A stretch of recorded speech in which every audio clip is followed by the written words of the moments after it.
बन के आई थी? आई थी नहीं हूँ। हाँ हाँ अभी भी हो। मेरे छोटे भाई को आ जाना जरे, आप जल्दी आओ।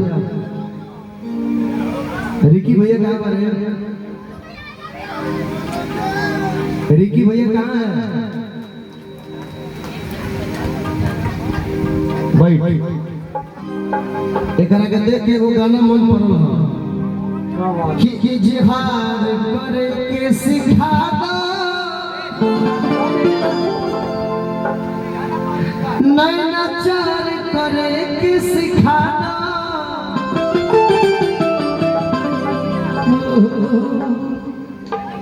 ए जा खड़ा होके जा डार्लिंग डार्लिंग खड़ा होके।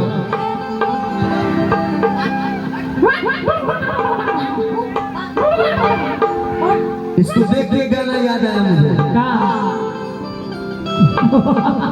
रिकी भैया है। अरे गाना आदमी आगे मेरी बात सुनो ना। इसको देख के गाना याद आया मुझे। मैंने कल गाया इसलिए मैं ज्यादा नहीं गाऊंगा। कि जिहाद करे के सिखा दो,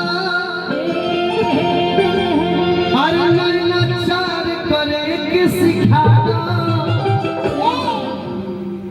ए ललकी ओढ़निया वाली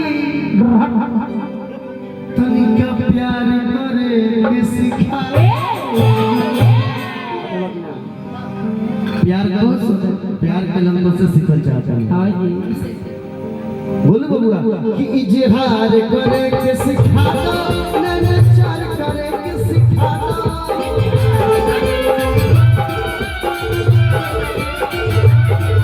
इजहार करे के सिखा दो, नैनाचार करे के सिखा दो, ए ललकी ओढ़निया वाली तनिका प्यार करे के सिखा दो।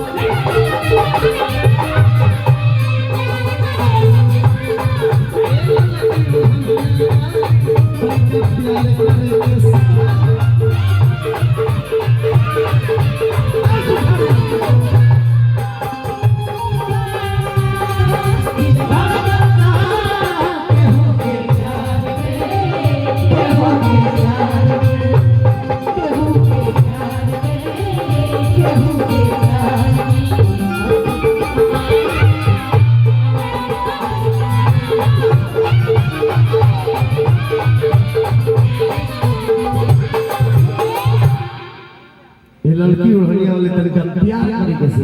हाँ जी थोड़ा सा ये गाना मेरे जिले के बाग जो है लाल बाबू साहबादी, हाँ जी उस भाई का ये गाना है। उसी के बाद हमारे बड़े भाई सर्वजीत सिंह ने गाया क्या, ए गोरी तो हर लाल घंघरा,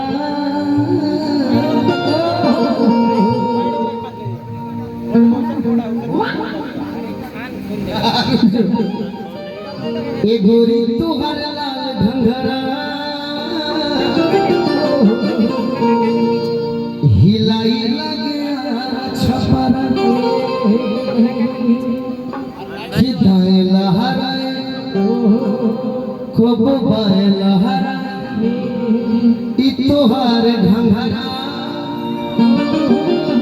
बोलूगा कि दिल के चैन चुराए, गोरी तोरे लाल घंघरा।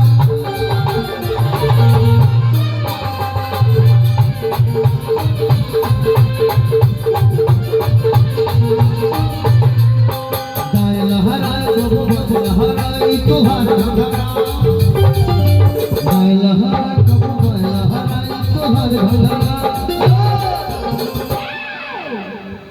मैं अपने जिले के सभी बड़े भाइयों का सम्मान करता हूँ। बड़े भाई सर्वजीत सिंह ने इस गीत को गाया कि दिल के चैन चुरा तोरे लाल घंघरा।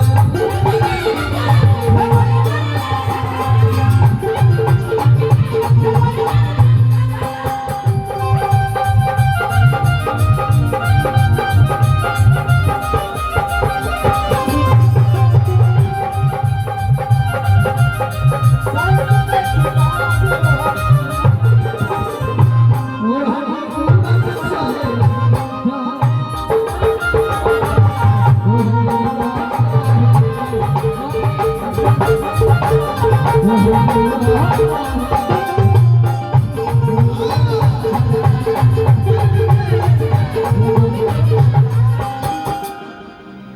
कुछ कहो।